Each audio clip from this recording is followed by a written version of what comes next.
Hello, welcome to the channel Why Stories. Enjoy watching. The guests looked anxiously at their watches. The marriage ceremony was scheduled for 11 a.m. It was already 10:45, but the bride still hadn't arrived. Her phone wasn't answering, and the groom, a handsome blond man, paced irritably in front of the entrance, not knowing what to expect. Nora had been acting strangely lately. A couple of months before the wedding, she suddenly announced that she had to go abroad for some urgent and important business, but she promised that she would be back by the time of the wedding. They regularly called each other, everything was fine, and suddenly on the wedding day, her phone didn't even answer. Where is she? Why isn't she answering? Does she even remember she's getting married today? The groom's name was Narciso. He had high hopes for this marriage. Nora was a wealthy bride, and her fortune was a tidbit for his ambitious plans. He had been cunningly wooing this stubborn girl, telling her how much he loved her. And now, when the victory was almost in his pocket, the bride disappeared. Damn her! Narciso never loved Nora, never even tried, but it didn't matter. He needed this marriage, and he was willing to do a lot, almost anything. 10:50 a.m. Nora's phone was still unavailable, but the ceremony was about to begin. Suddenly Narciso noticed a familiar face in the crowd. It couldn't be. He took a closer look.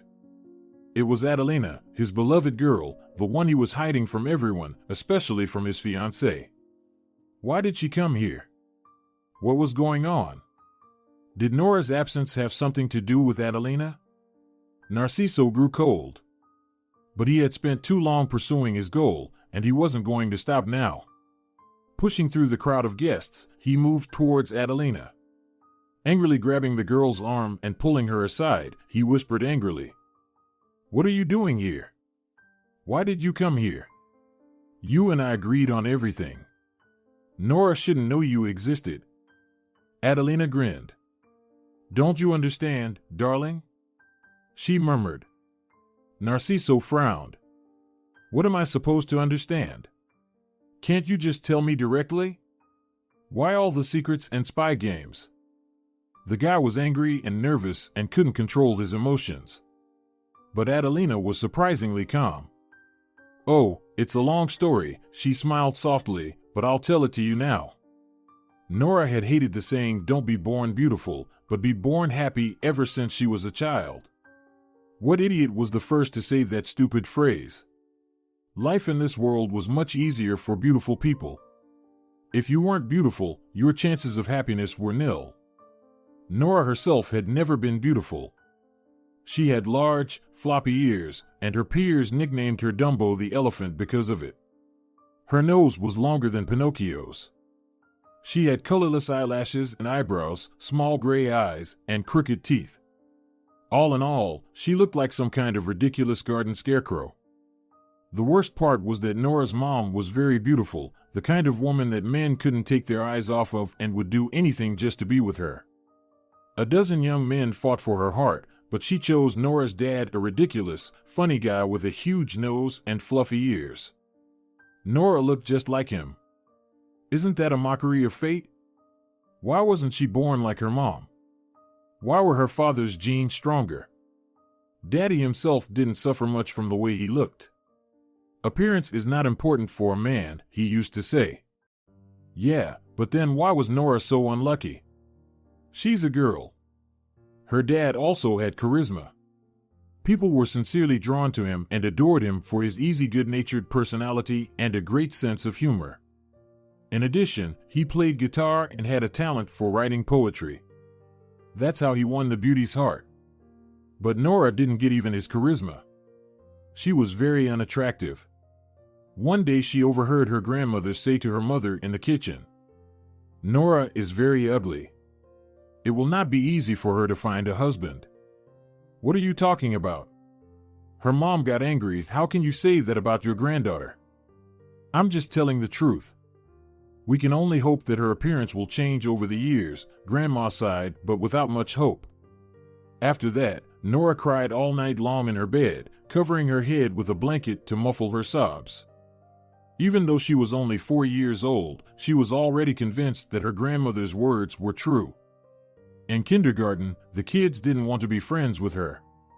The girls would gather in groups, whisper, and defiantly stop talking when Nora timidly approached them.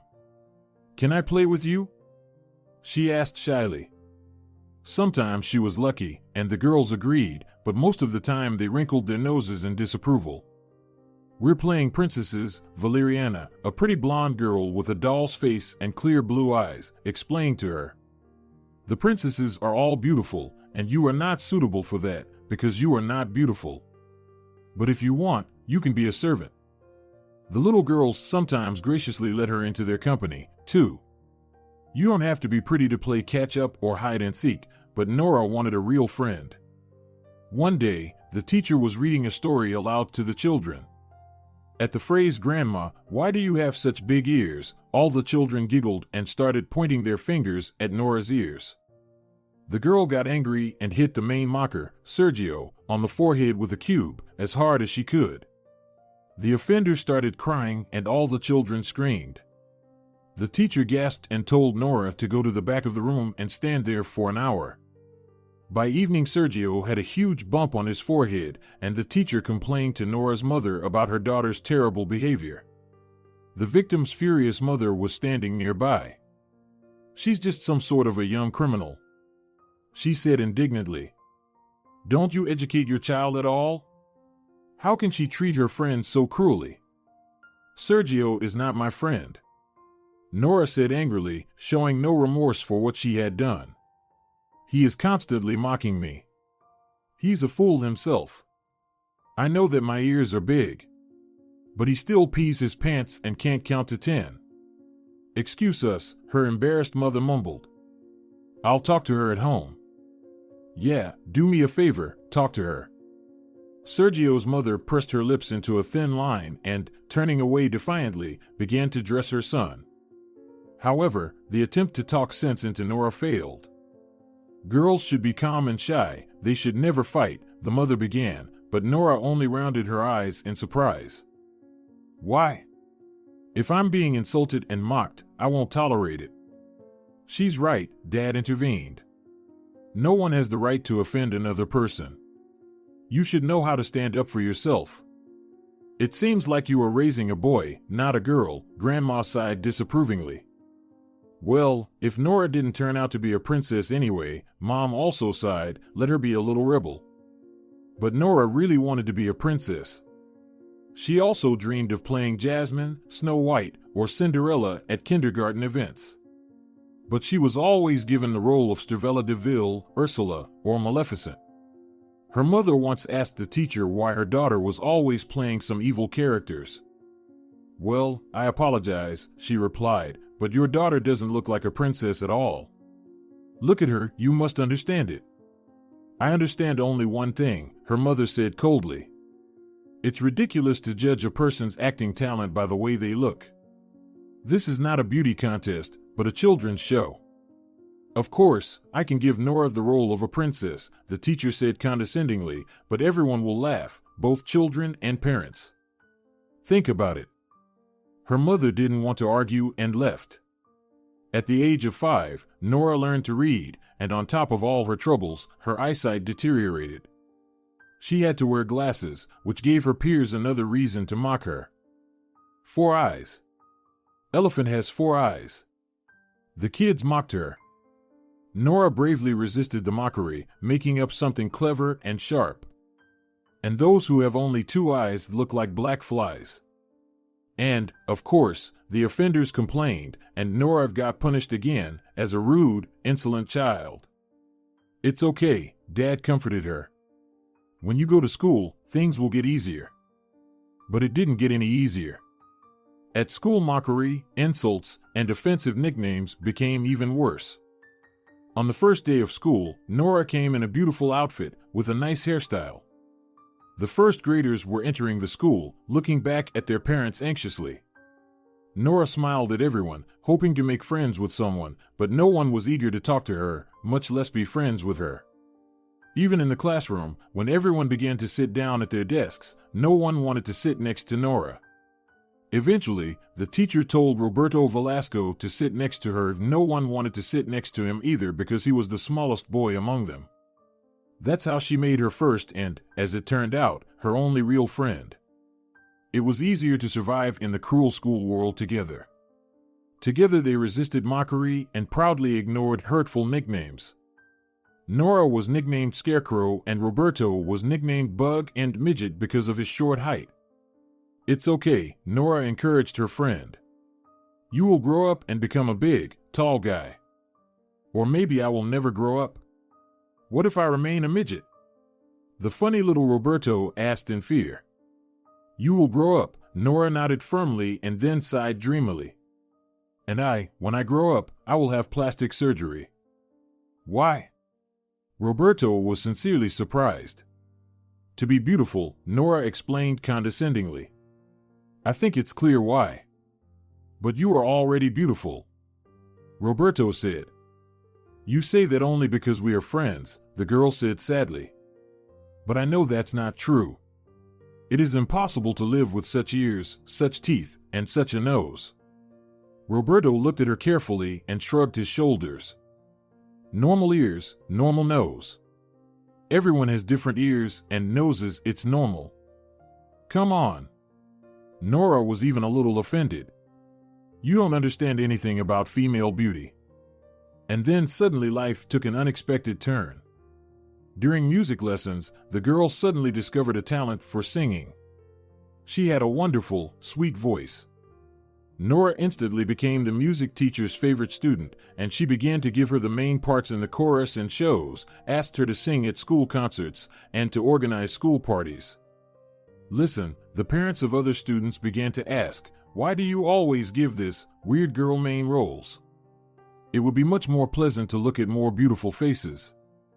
"Your pretty faces have disgusting voices and no talent at all," the teacher said harshly one day. "And this girl is a diamond. She is very talented." With the help of her teacher, Nora began to participate in city competitions and win prizes. "You have a very, very talented girl," the music teacher said to her parents.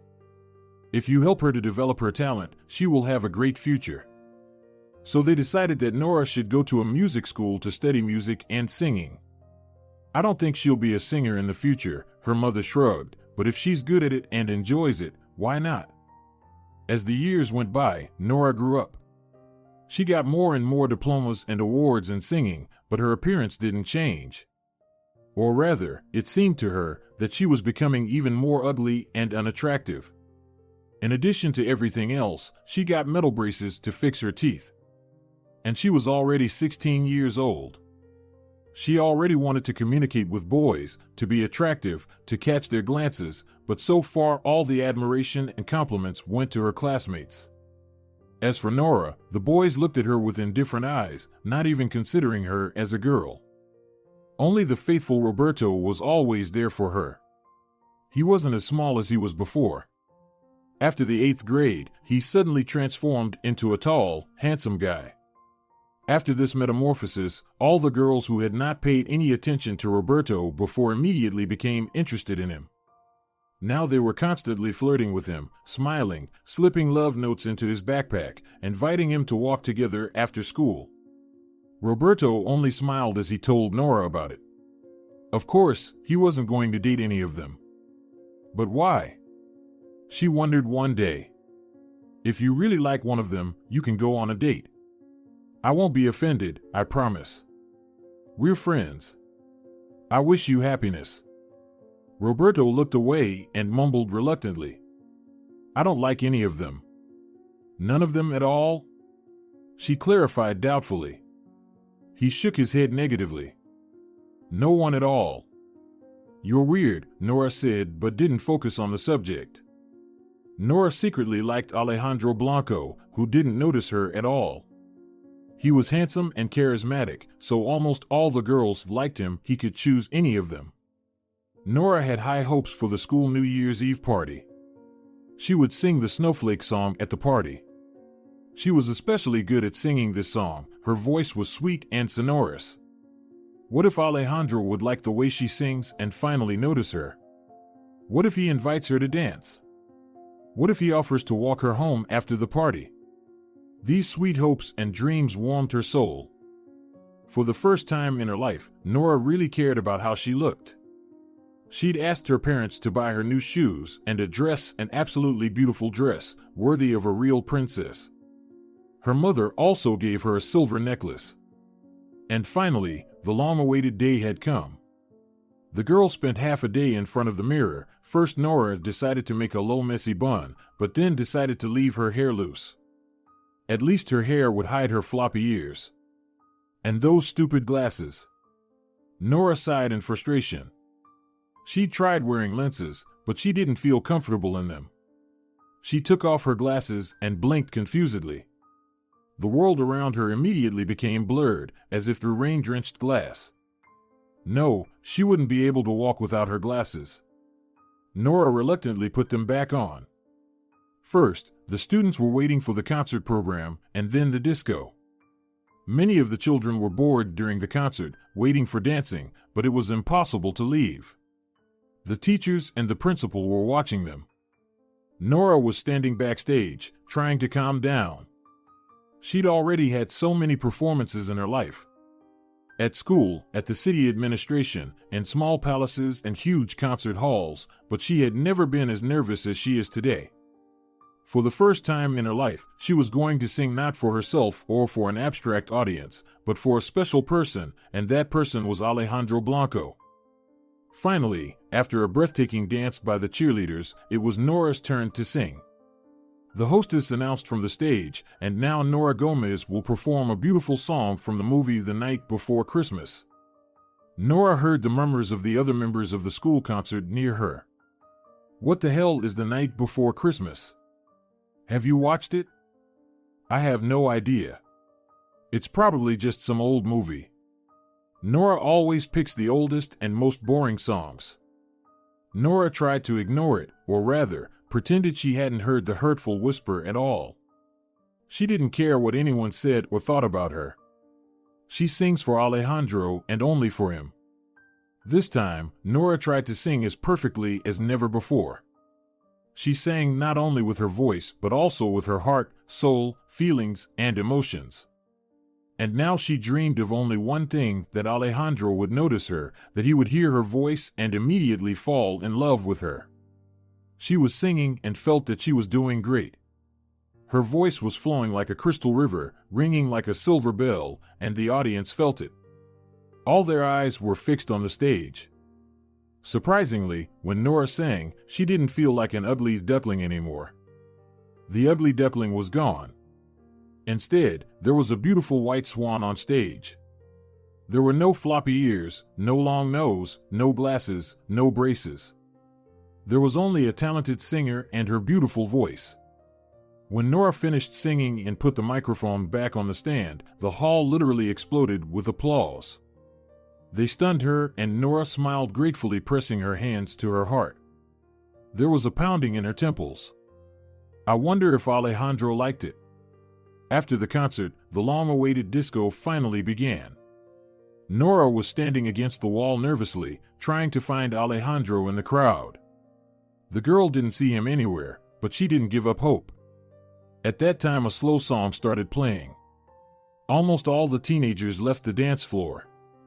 Many boys and girls stood against the wall shyly, but some of them were still dancing.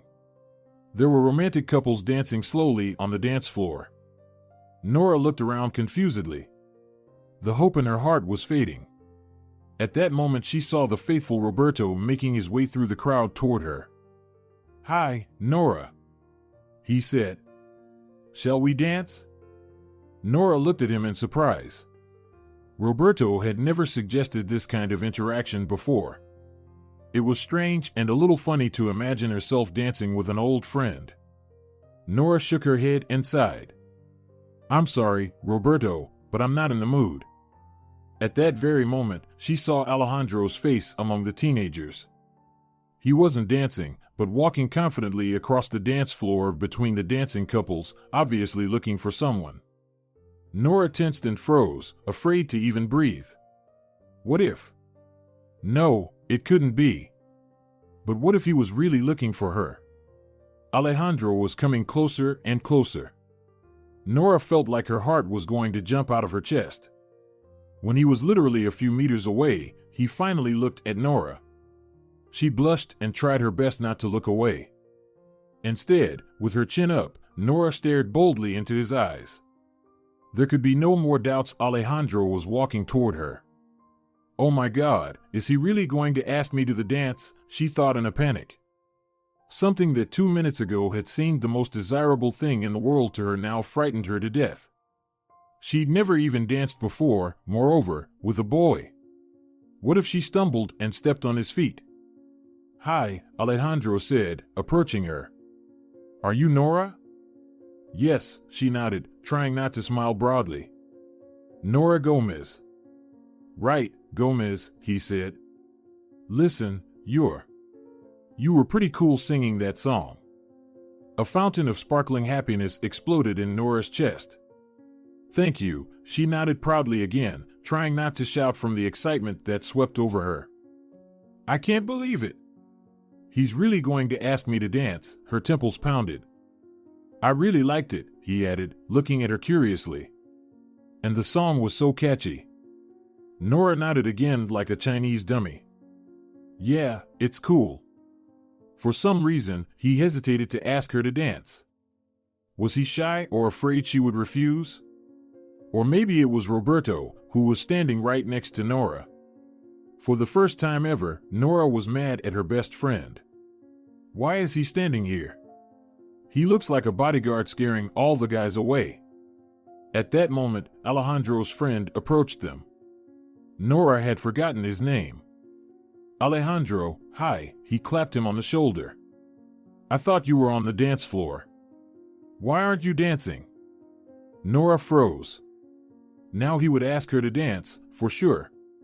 But instead, the worst happened. Alejandro looked at Nora once again, turned away indifferently, and looked at his classmate.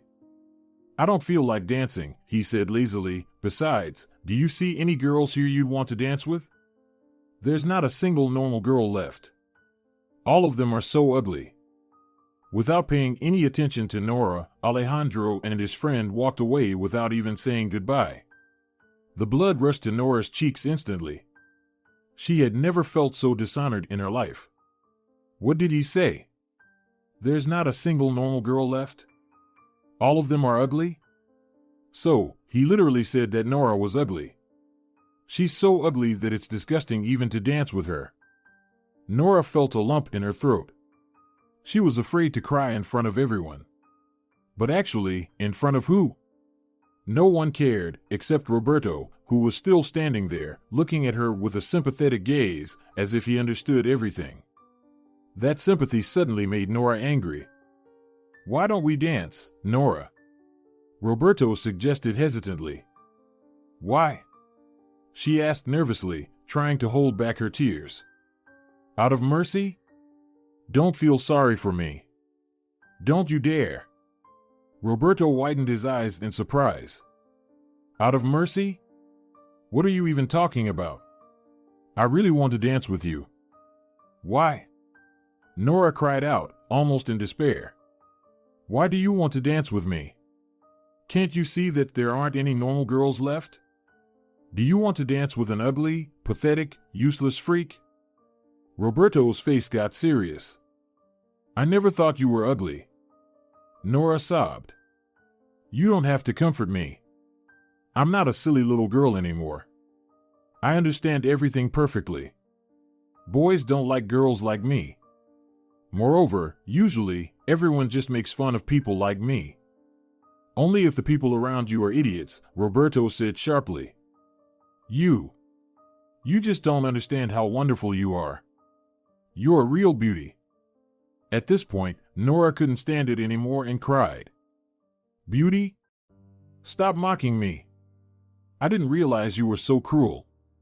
Roberto was completely confused and, taking an uncertain step towards her, awkwardly embraced her and pressed her head against his chest. "Nora, have I ever mocked you? I always tell you the truth. I really think you're—" He didn't have time to finish. They were surrounded by their classmates, curious about what was going on. Whoa, someone said. What's going on here? What kind of weird love scene is this? Has Roberto suddenly developed tender feelings for Nora? What an unexpected turn of events. Look at them, they're hugging in front of everyone, and they're not even embarrassed, another voice echoed from the crowd. Maybe we should sing a song about the bride and groom? Roberto, I didn't know you had such bad taste, the most popular girl in the school, Olivia said arrogantly. Couldn't you have picked someone more decent? Because Nora. She couldn't tolerate the humiliation any longer. Nora broke free from Roberto's embrace, pushed him away, and ran out of the hall. Since then, she has stopped going to school discos. After that incident, she and Roberto distanced themselves from each other. They didn't quarrel, but they still felt a strange confusion and embarrassment when they were near each other. They no longer felt as comfortable together as they used to. The only relief in Nora's life was still singing. She immersed herself in singing, competitions, concerts, and performances. After high school, she planned to go to university to continue her musical education. Her mother and grandmother only sighed. Singing is a good thing, Nora, they told her, but only as a hobby. But how are you going to make money in the future? By singing in subways and underpasses? Or do you want to sing in some choir where your voice won't even be distinguishable from all the others? So you don't even believe I'll have a successful solo singing career? You don't believe I'll succeed? Nora clarified sarcastically. Thank you for believing in me. Mom and Grandma looked at each other helplessly. We believe in you, of course we do, Grandma said, but don't get us wrong. I'm going to be blunt, to be a solo singer, you need a more expressive appearance. Nora laughed nervously.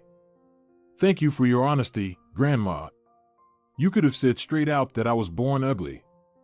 Is that what you meant to say? Dad intervened firmly in the discussion. Enough, he said angrily. Stop cutting the girl's wings. Singing is her joy, her happiness, the meaning of her life. It would be cruel to take even that away from Nora, forcing her to go and study to be some boring economist. It's her life, her future, it's up to her. Thank you, Daddy, Nora whispered gratefully. Her future was never discussed again in the family. Her family accepted her choice as a matter of fact. Time flew by unnoticed. The prom was over, and yesterday's schoolchildren were already standing on the threshold of a new, exciting, adult life. Roberto tried to talk to Nora several times during the prom, but she avoided the conversation. She didn't want anything, neither memories of her shame nor compassion. I will forget my high school years like a bad dream, Nora thought. The only person I will really miss is Marta Gonzalez, the music teacher who helped me find my path to a musical life. Marta Gonzalez was very proud of her students' achievements.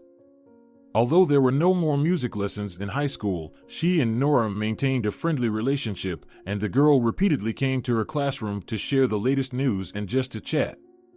You have a great musical future ahead of you, my girl, the teacher said confidently. I believe in you. As it turned out, she was right. Studying at the university was difficult, but very interesting. Nora immersed herself in her new life, her new world.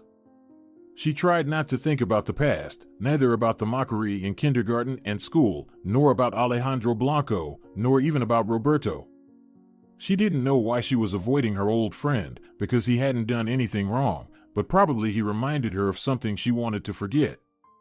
Roberto tried to call and visit her in the first months after school, but Nora was cold and aloof. Eventually, the guy realized that she didn't want to continue their friendship and Roberto disappeared. Sometimes Nora missed their carefree time together. She still remembered how they went to the movies and the amusement park, how they bought ice cream for two, how they sat on the side of the fountain with their bare feet in the cool water. But Nora pushed those memories away. She didn't want any feelings or emotions anymore. No friendship, no love, she was no longer interested in anything. Only music, only career. Of course, not everyone at the university was like her. Girls and boys were falling in love, going on dates, skipping classes, breaking up, fighting, crying, and falling in love again. Life buzzed around Nora, but she didn't seem to notice anything. She didn't care about any of this nonsense. At least, now no one mocked her like at high school. After all, talent is a great thing. It protects a person in a certain way. Soon, everyone at the university was talking about Nora. A girl with a voice like a silver bell, teachers said about her, and students only enviously and admiringly sighed. Would you like to try yourself in some TV show? Her fellow student Veronica asked Nora one day. You'd be famous right away, I'm sure. Nora laughed unhappily. Can you imagine the shock of the TV hosts when they turn to me and see my face? No, thank you. Veronica looked at her meticulously. I think you underestimate yourself, Nora. Change your stupid old-fashioned glasses for contact lenses, get a fancy haircut, and dye your hair. Besides, you'll get your braces off soon, you said so yourself. You'll be completely unrecognizable. Yeah, Nora nodded grinningly. But you can always recognize me by my big ears and nose. Don't say that, Veronica replied. If you want, you can come to my place sometime. I'll do makeup for you. Just to see how it looks. What if you like it? No, Nora shook her head stubbornly. I don't want to. Thank you. Veronica glared at her judgmentally. It seems like you're just afraid to awaken your femininity, afraid to be attractive. I'm afraid, Nora admitted frankly after a pause. I'm afraid that no one will need that awakened femininity. It hurts too much, you know? To know that nobody needs you, nobody cares about you. I don't want that anymore. Not anymore. It's not for me. Veronica only sighed frustratedly. I just wanted to help, but whatever. The student years have come to an end. Before getting their diplomas, the graduates of the university organized an unforgettable music concert. Some of them were singing, some of them were playing musical instruments. Naturally, Nora was the biggest star of the event. Everyone applauded her loudly and gave her lots of flowers. Teachers called her the pride of the whole university. But the most incredible thing happened a little later. When Nora, holding many huge bouquets of flowers, was already making her way to the exit, an elderly gentleman blocked her way. He looked like a foreigner. A man with dark curly hair and back eyes looking very stylish in spite of his age. He was about 60. Good evening, Signorina, he said, kissing her hand fervently. Nora almost dropped all her flowers out of embarrassment. Good evening, she said awkwardly, clutching the bouquets with one hand while the other was still in the stranger's hands. Let me introduce myself. My name is Andre DeLuca. My job is to search the world for new talent. Your voice is incredible, bellissimo, marvelous, amazing. He was showering compliments in Spanish, mixed with Italian words, and Nora felt dizzy. Are you Italian? She asked incredulously. Si. He nodded. Si, of course, I am. Italiano. He added, to make it more clear to her. But you speak Spanish very well. Because many of my clients are Spanish-speaking singers. Your clients? Nora asked incredulously. Oh, I see that Signorina is confused and tired of holding this huge bouquet of flowers. Let's have a cup of coffee somewhere nearby and I'll tell you about my work. But why? Nora asked, clutching the flowers tightly to her as if they were a protective shield. I have an offer for you that would be impossible to refuse. Impossible, he added persuasively, shaking his lush hair.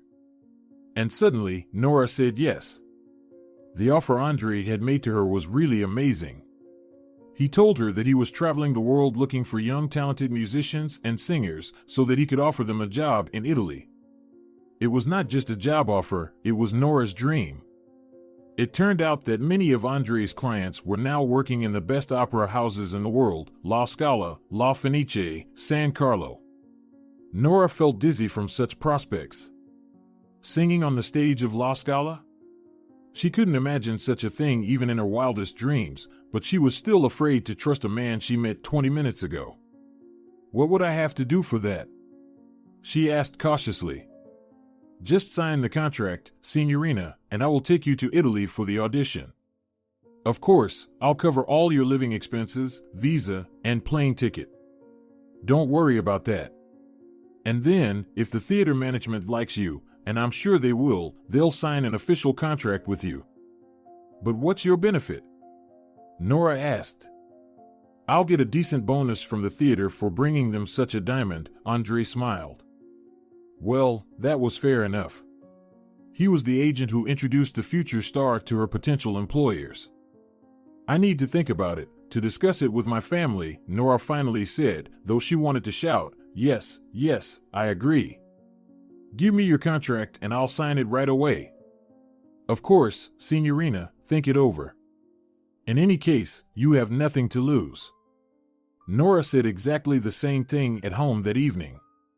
I have nothing to lose in any case. Even if it doesn't work out, I'll travel to Italy at someone else's expense. What if he's some kind of crook? Mom shook her head. What if he wants to trick you or even turns out to be some kind of pervert or maniac? What's the point? Nora shrugged. He'd have to spend a lot of money on a visa and tickets. Why go through all that trouble, even if he is a maniac? She answered. He could have killed me right after the concert, right there. Her mother gasped. Oh, what are you even talking about?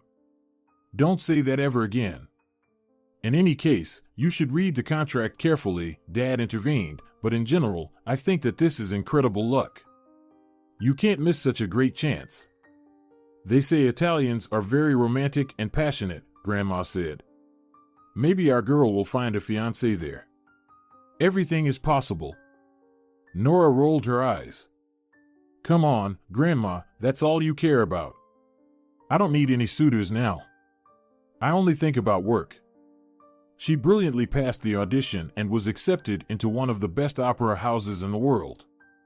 It was like a fairy tale, a dream that came true. At first, Nora could not believe that it was happening to her. She could suddenly stop in the middle of the street and laugh happily.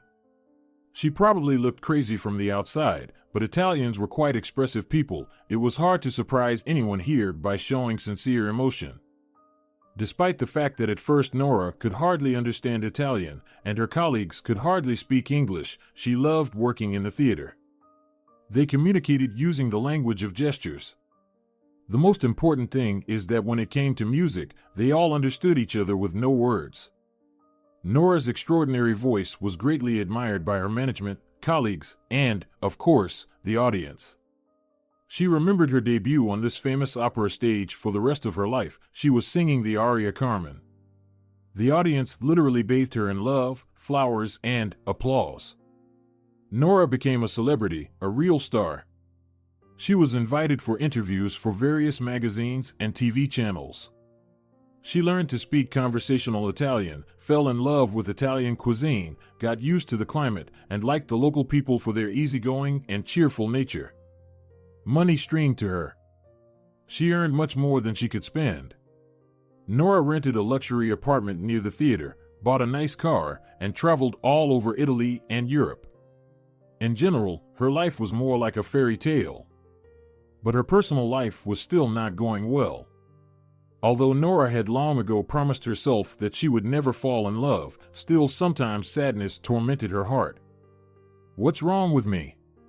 She often thought. I'm not that ugly. I'm just not too standard. Why does everyone have dates, but no one pays attention to me, neither in Spain nor here in Italy? However, in Italy, young, handsome Italians showed her signs of attention and flirted with her. At first, due to her inexperience, Nora was sure it was sincere, but then it turned out that all of them were classic professional gold diggers. All they wanted was money. They openly voiced their terms and prices. Nora had to support and spoil them, take them to restaurants and vacations, buy expensive gifts and fashionable clothes, and they would provide her with a regular sexual life and accompany her to all the events, making other women envious. When Nora heard it for the first time, she was indignant. How dare they offer her such nonsense? But later it turned out that this is absolutely normal here. Everyone made a living the best they could. And her family was adding fuel to the fire. Working in the Italian opera, Nora couldn't go to her homeland very often, but she talked to her family regularly via video link. Her father and mother always tried to think before saying something, but her grandmother literally bombarded her with tactless questions, advice, and wishes. So, any news on your personal life? Have you found a boyfriend? No? Why? Aren't any Italians interested in you? You probably don't even let anyone get close to you. Oh, Nora. You will grow old alone. What are you thinking about? You should be thinking about family and children. The clock is ticking. Career won't go anywhere, even when you are old, but very soon it will be too late to have a baby. One day, after listening to her grandmother's warnings for the umpteenth time, Nora couldn't stand it anymore and got mad. Even if I grow old all alone, so what? Do you really think that lonely people are not humans, or what? I'll get a cat if I feel lonely. I won't be lost. A human being can't live alone, her grandmother said admonishingly. Who will give you a glass of water in your old age? I'll hire a housekeeper, Nora said gloomily and disconnected the call. She understood that her grandmother was worried about her, but it seemed so intrusive and rude that after each such conversation, Nora was in a bad mood for the rest of the day. And then she met Narciso. Nora remembered that day for the rest of her life. After another opera, in which she performed the main vocal part, the girl went to her dressing room, took off her makeup, took a shower, and changed clothes. She had 2 days off ahead of her, and she planned to spend them on the seashore in Portofino. It was one of the most beautiful and picturesque places in Italy. She needed to go home, grab her travel bag, and head to the airport. She didn't realize how it happened. Suddenly, a man appeared on the road from nowhere. Nora hit the brake, but it was too late. She heard a thud on the hood, and then the noise of a body collapsing onto the road. Oh my gosh, Nora whispered. No, no, please no. This can't be.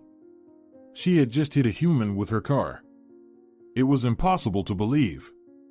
A crowd immediately began to gather around the car. Emotional Italians rolled their eyes, raised their hands to the sky, pressed their palms to their hearts, shook their heads, and shouted something, pointing their fingers at Nora. She was very afraid to get out of the car.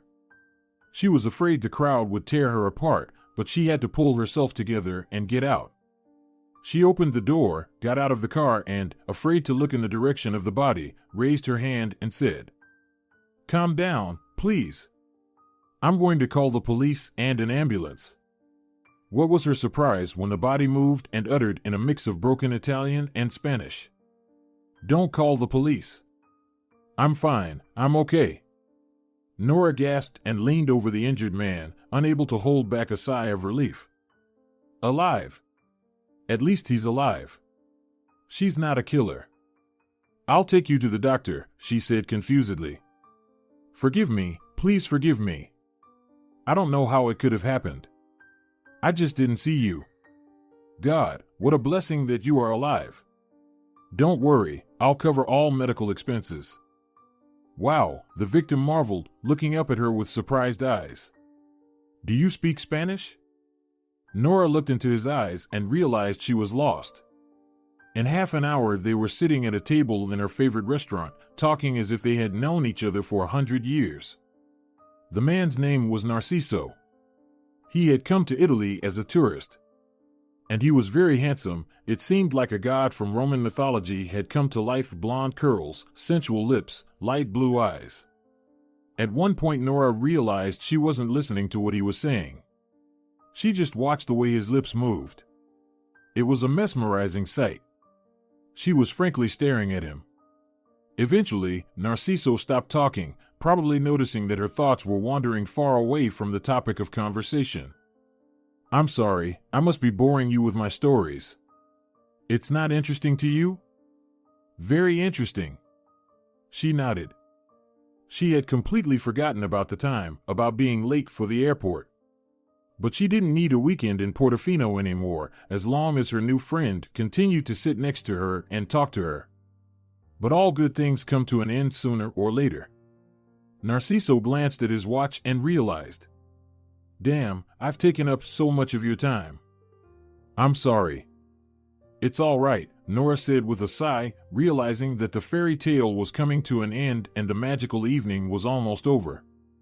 The waiter brought the bill, and Narciso insisted that he would pay for both of them. After the pushy brazen gold diggers who believed that Nora should pay for all their pleasures, it seemed especially nice. However, Narciso didn't know she was rich. He didn't recognize her at all.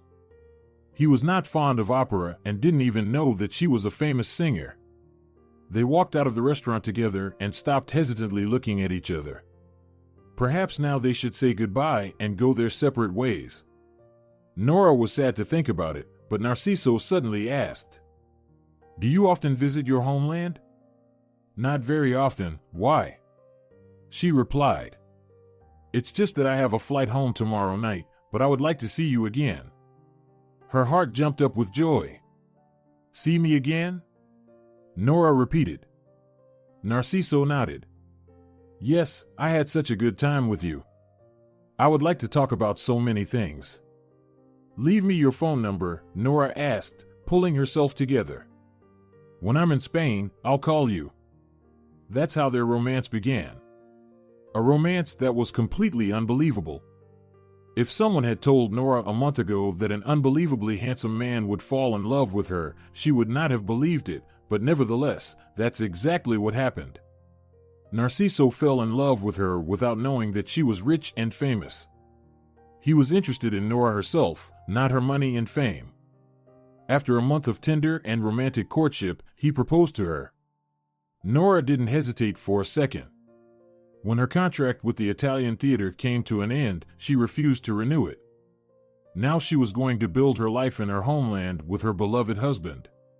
She wouldn't be out of work anyway. Any opera house would gladly hire such a star. Nora introduced her fiancé to her parents and grandmother. Mom and Dad treated the future son-in-law a little wary. This sudden outburst of love seemed strange to them. It looked a little suspicious. "Don't get me wrong, darling," her mom said to her later, embarrassed. "Narciso is such a charismatic, handsome guy. But I'm ugly, right?" Nora interrupted her sharply. "That's what you were going to tell me." Her mom was embarrassed. "No, of course not. It just seems a little weird anyway." "Mom, thank you again for believing in me," Nora said emotionally. "You don't even believe that someone could fall in love with your daughter." Grandmother was pleased, though. Finally, her cherished dreams were coming true. Her granddaughter had found a handsome suitor, the wedding was already scheduled, and hopefully, she would have a chance to see her great-grandchildren. But 2 months before the wedding, Nora accidentally overheard Narciso talking on the phone. She was going to go shopping, but forgot her purse and returned home. Standing in the doorway, she heard Narciso's voice. He was talking to someone. His voice was rough and irritated, very different from his usual soft and affectionate tone. "Yes," Narciso was saying, "I need it urgently. The wedding is just around the corner. You know, I don't think I can stand living with such a wife for long." She froze and listened more carefully. Her heart was pounding like crazy. Of course, it should be instant death with no chance of rescue, and it should be impossible to detect the poison in the body. "You said you had such a poison, so it would look like a heart attack or something. So the coroner can't determine the actual cause of death." Nora pressed her back against the wall and shuddered. What had Narciso just said? Poison, death, heart attack? "Of course, I'll pay as much as needed," her fiancé continued. "Money won't be a problem. When my wife dies, I'll be very rich." What the hell is going on? Nora refused to believe her own ears. Was he talking about her? But why? Why did you want to kill her? Yeah, Narciso continued. I'm sick of pretending to be the idiot who fell in love with her. Every time I force myself to kiss her, I look at her and think, oh my gosh, I wish you'd just die as soon as possible, and then I'd get all your money. Nora felt disgusted. So all of Narciso's love is a lie? A brazen, cynical, despicable lie? Was it all for the sake of marrying her and then sending her to the other world and getting all her wealth? What a dirt.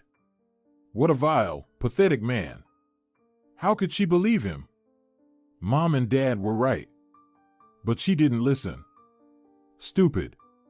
She was so stupid to believe in his love. Tears flowed down her cheeks. Nora covered her mouth with her palm and ran out the door. She didn't know yet what she would do with the information she had discovered, but she knew for sure Narciso shouldn't find out that she was aware of his plan. He should think that she still doesn't know anything, believes him, and waiting for the wedding. Narciso hated rich people since childhood. They had everything, while he had nothing. He grew up in an orphanage, but always knew that he had a great future ahead of him. He wasn't going to waste his life working hard for some company. Narciso wanted more. He didn't know who his parents were, but he inherited a bright and spectacular appearance from them. Women always liked him, both his age and older. Narciso knew that he had to find a rich wife, and then, when she went to the other world, to get her wealth and finally live happily ever after. He was even willing to marry some elderly rich lady, but for some reason, millionaires were not in a hurry to offer him a legal marriage. Yes, many of them were flattered by the presence of a handsome young lover, but none of them made serious plans for him. He was treated like a temporary toy, and it made him angry. It wasn't difficult to seduce this inexperienced fool, because she was naive and gullible. He had to pay for a ticket to Italy, and then go to the theater where she worked, wait for her to come out, and jump under the wheels of her car. The plan worked perfectly. This stupid girl believed that she had hit him, got nervous, and offered to take him to the doctor. He immediately used all his charm, and an hour later, they were already having dinner together in the restaurant. Narciso immediately realized she had fallen in love from the first second. It was very easy to charm her. He diligently pretended to be in love with her, wooed her magnificently, said compliments, and gave her nice gifts. To make sure she didn't suspect anything, he spent his own money for now. Nora was finally convinced that he was an unselfish and sincere man who was not interested in her money but loved her for her heart and soul. She's incredibly stupid. Has she seen herself in the mirror? How could she believe someone would fall in love with her? Especially someone as handsome as Narciso. He tried to speed things up as much as he could. But he still felt that things were moving too slowly. Their marriage ceremony was supposed to take place in 3 months. He wanted simply to go to the registry office and register the marriage officially. Without guests and party, it would have been much quicker, but Nora refused. She wanted everything for real, a white dress with a veil, a limousine, champagne, guests. Damn Nora. A pharmacist he knew had promised to get him a reliable poison that was almost impossible to detect in a dead person's body. From the outside, it would look like a heart attack. Narciso was going to use the poison shortly after the wedding. He was already preparing to play the role of an inconsolable widower, weeping and telling in all interviews how he and Nora loved each other and that she had left this world too early.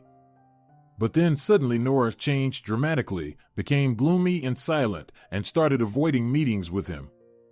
To all his alarmed questions, she only answered that it was a natural nervousness before the wedding. And then suddenly she packed up and left for Italy. "I have some work to do at the theater," she explained. "I'll take care of it and come back. It's only for 3 months. Don't worry, Narciso, I'll be back before the wedding. Don't be too sad while I'm away. I'll be back soon." But he didn't even think of being sad. On the contrary, this time before the wedding was a relief for him. He no longer had to pretend to be madly in love. He could relax and enjoy his life. And 2 weeks ago, he'd met a gorgeous girl at a nightclub. She approached him and asked him to buy her a cocktail. Narciso looked at her and immediately fell in love with her thin waist, big breasts, lush hips, a waterfall of silky golden hair, plump scarlet lips, expressive almond-shaped eyes, small nose. She looked like a goddess. "Hi, my name is Adelina," she introduced herself. It seemed to Narciso that she was not talking, but purring like a kitten. Her voice was so mesmerizing. He fell in love like a schoolboy, even though he realized that Adelina only wanted money from him. She shamelessly asked for gifts, jewelry, expensive clothes, luxury handbags. She demanded to take her to expensive clubs and restaurants, and Narciso obeyed her whims, spending the last of his money, hoping to become rich soon. "Why don't you marry me?" she asked capriciously. "I'll marry you, I'll definitely marry you," he promised. "But not now, later. First, I'll handle some things." "I know what you are talking about," Adelina said one day, resentfully. "You're going to marry that ugly freak." "It won't take long," Narciso promised. "I have to do that. You'll understand everything later. Just be patient. The most important thing is that Nora never sees you. We can't let her find out about you. If you obey me, very soon you and I will be happy together." "But where will Nora go?" she asked incredulously. "Don't think about it. I will take care of it. Just trust me." Finally, when the job was almost done, the wedding day had come. Nora had called a week before saying that she would come back on time, that everything was fine, but suddenly something went wrong. Narciso kept nervously calling his fiancé. They should have been at the marriage registry hall a long time ago, but Nora was still not there. Suddenly, Narciso noticed Adelina's face in the crowd. No way. Why did she come here? He angrily grabbed the girl's arm, pulled her aside, and whispered angrily, "What the hell are you doing here? I told you to stay away from Nora. What the hell are you doing?" Adelina grinned. "Don't you understand, darling? What am I supposed to understand?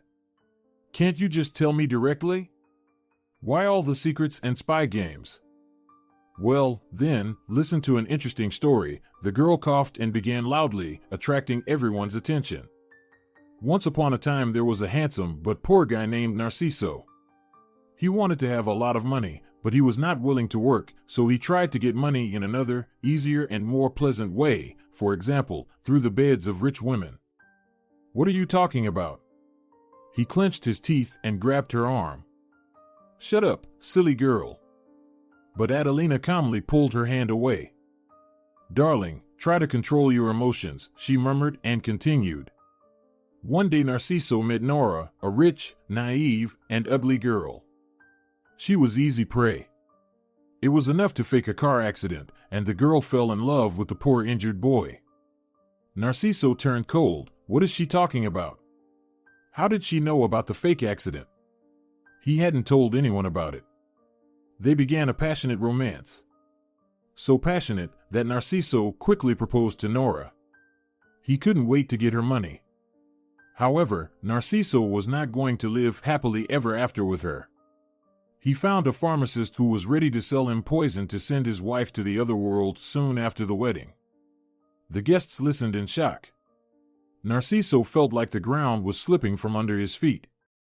"Shut up," he demanded. "Right now." He looked around at everyone present with a confused look. "She's making all this up because she's jealous. She's lying."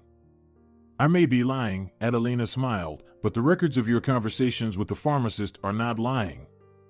Your phone has been bugged for a long time, and, believe me, there's enough dirt there."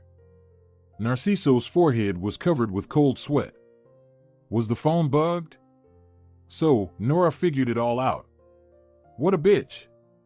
But how would Adelina know that? "You're bluffing," he said uncertainly, looking at the girl he'd recently thought he loved. "Adeline, you're just angry that I'm marrying someone else. God save me from such a husband." Adelina laughed bitterly. "I regret only one thing: I should have crushed you back then, in Italy, when you jumped under the wheels of my car." Narciso thought that he had misheard something. "What? Under the wheels of your car? But, wait, What does that have to do with you? His voice treacherously shook. There was Nora, not you. Adelina shook her head, looking at him almost sympathetically. You never figured it out, dummy. It shows once again that you don't know how to love anyone but yourself. You didn't love poor Nora, but you didn't love Adelina either, since you couldn't realize that they were the same girl. Narciso felt like he was slowly going mad. It can't be, he said, dumbfounded. It can, Adelina said in Nora's voice. A loving man would have long ago recognized me by 1,000 different things, facial expressions, gestures. I hadn't even changed my voice much. I just spoke a tone lower and became completely unrecognizable to you. But your face, he almost shrieked. You're different. Where are your floppy ears, your nose, and your stupid glasses? And Nora's hair was a different color. You're an idiot, Adelina, aka Nora, sighed. I traveled abroad and had a few plastic surgeries. It wasn't cheap, but it was worth it to reveal your plan and to make myself look better. I'm tired of being just an ugly freak. I'm an opera diva after all, and I have a bright future ahead of me. The guests began to whisper, shocked by what they had heard. At that moment, the door to the wedding registry hall opened and the bride and groom were invited inside. Nora shook her head negatively. Thank you, but we're not getting married.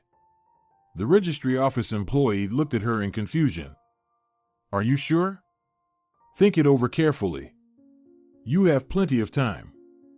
Nora shook her head again confidently. No, I won't change my mind. The wedding's canceled. And suddenly Nora felt exhausted and sat down on the floor, covering her face with her hands and crying. Narciso was immediately arrested. The dirt on him and on the pharmacist was enough to arrest both of them. Strangely, Nora experienced no joy or at least a trivial sense of satisfaction. She felt bitterness and emptiness after everything that had happened. That day, when she had just learned the terrible truth and ran outside like crazy, she didn't want to live at all. What for? Her temples were pounding. What's it all for, if no one wants me? Even the person I love secretly dreams of my death.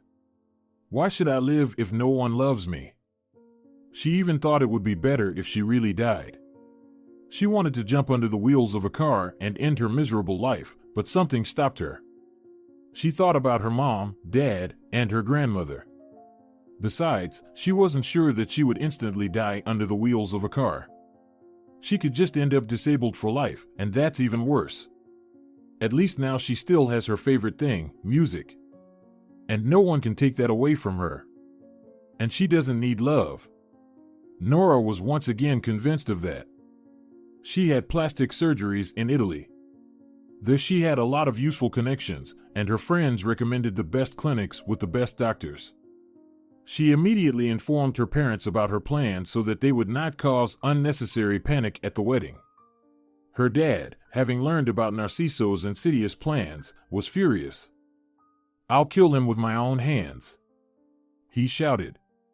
How dare he plan to murder my daughter? If you kill him, you'll go to jail, Mom shook her head with a sigh. No, let's put the bastard in jail.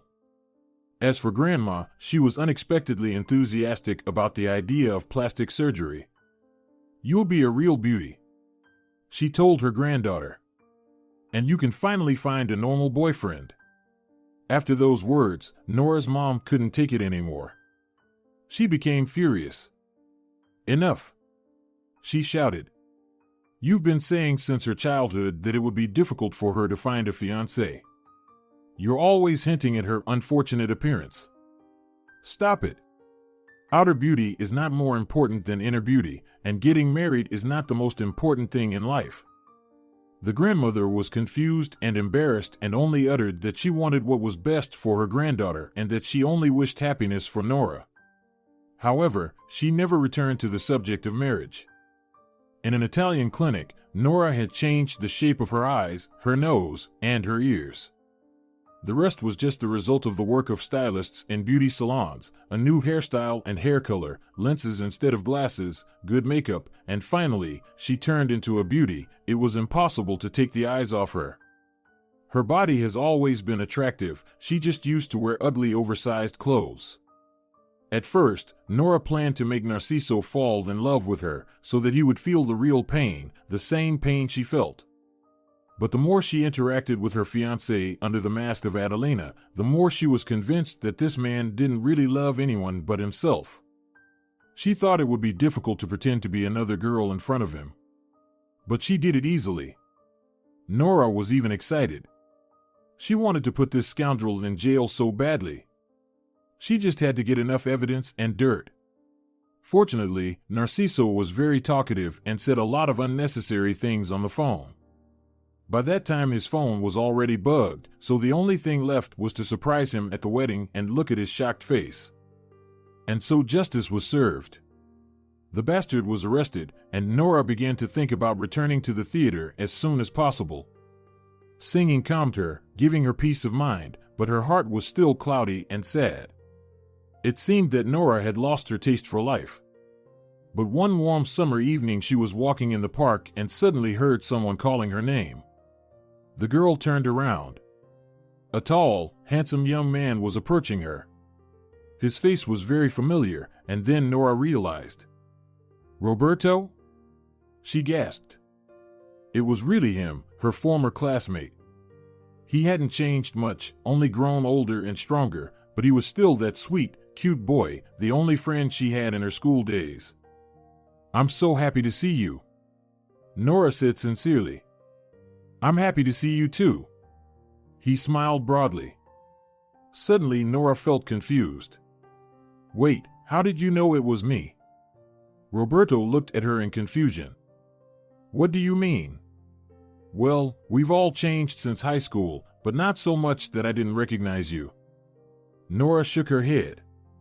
"I haven't just changed. I've changed a lot. Don't you notice?" Roberto shrugged. "Well, you look better, more pretty, more radiant." Nora didn't know whether to cry or laugh. "Better? Roberto, are you kidding me?" But her school friend looked genuinely confused and didn't understand her displeasure. "Well, yes, you look even better than you did then. I always liked you." "What?" She refused to believe her ears. Roberto sighed heavily, pulling himself together, and then said, "I liked you at first sight. I always liked your bright nature, your sense of humor, your kindness, your sincere smile. I ran to school every morning with joy because I knew I would see you there. If you didn't come to school because you were sick or anything else, my whole day was ruined. You were a ray of sunshine in my life." Nora swallowed the lump in her throat. "You never told me that." Roberto grinned unhappily. "There were a lot of things I didn't tell you, I was too shy." "Like what?" Nora asked. "Like the fact that around 6th grade, I realized that I had fallen in love with you, really fallen in love. You weren't just a friend to me anymore. But you didn't notice my affection." Nora shook her head dumbfounded. "I didn't notice it at all." "But, Roberto, how could you fall in love with me? I mean, I was so ugly." "Nora, stop it." He got angry. "You still don't realize how amazing you are. You were always talking nonsense about being ugly, about your nose and ears. But it's just bullshit. For me, there is no one in the world more beautiful than you. Because I see the unique, special inner light in you, and it makes you the most beautiful girl on earth. Do you really see nothing different in me?" Nora whispered, pressing her palms to her blushed cheeks. He looked at her face. "Well, you don't wear your glasses anymore." Nora shook her head. "Silly. I've had several plastic surgeries." Nora laughed. "Why?" The guy was surprised. "Well, to be beautiful." Nora was confused by the question. "No one found my appearance attractive except you." Roberto sighed. "No, Nora, you're silly. You were already beautiful. And those people who couldn't see your beauty, they were just blind, stupid strangers, and they didn't really care about you. Nora smiled. Do you care, then? I do, Roberto nodded seriously. I always did. There was an awkward pause. So, are you single, or? Nora asked cautiously. Roberto shook his head. I'm single. And in case you're curious, my feelings for you haven't changed since high school. Nora almost choked. Is that really possible? The guy sighed. Unfortunately, yes. I tried to forget you, but for all these years, I couldn't forget you. And you. What about you? Do you have a boyfriend? He asked cautiously. Nora shook her head. I'm completely single. Well, then, maybe, Roberto hesitated, shifting from foot to foot. Maybe we could go out? For dinner, or to the cinema, or theater. I'd love to, Nora nodded, smiling.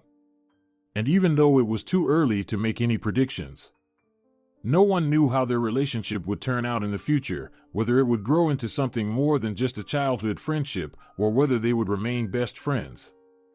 But there was one thing Nora knew for sure: he was the only person in the world who loved her and appreciated her for who she was. He loved her personality. The shape of her nose or the size of her ears didn't matter to him. He didn't even notice the difference after the plastic surgeries. To him, she was always the same Nora he had met years ago. And that means that even in the future, her gray hair, her wrinkles, or any other age-related changes won't matter to him. She will always remain the best girl for him, one and only. She could entrust her life, her loyal friendship, and, perhaps, her love to him. If you're enjoying it as well, leave a like and subscribe.